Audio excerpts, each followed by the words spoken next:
تو پھر اب یہ بہانہ کرتے تو اللہ سبحانہ تعالیٰ کہتے ہیں وہ کسی بستی پہ تب تک عذاب نہیں لاتے جب تک اللہ سبحانہ تعالیٰ یہ حجت تمام نہیں کر دیتے کہ ان پہ ان کا رسول اور ان کا نبی یا پھر ان کو اللہ سبحانہ تعالیٰ کا پیغام نہیں پہنچا ہوتا۔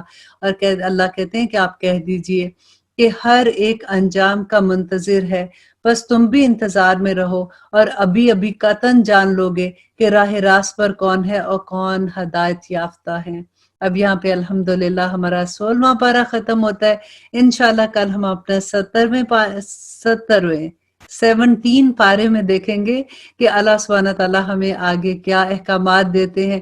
وہی بات میں پھر آپ سے کہوں گی کہ اللہ سبحانہ تعالیٰ سے دعا کرتے ہیں کہ یا رب العالمین ہماری آسانیاں کیجیے، ہمیں قرآن کے احکامات اس کی ڈیپتھ سمجھنے کی توفیق عطا کیجیے تاکہ ہم اپنی زندگی میں ان کو اپنے عمل میں ڈھال لیں۔ آمین ثم آمین۔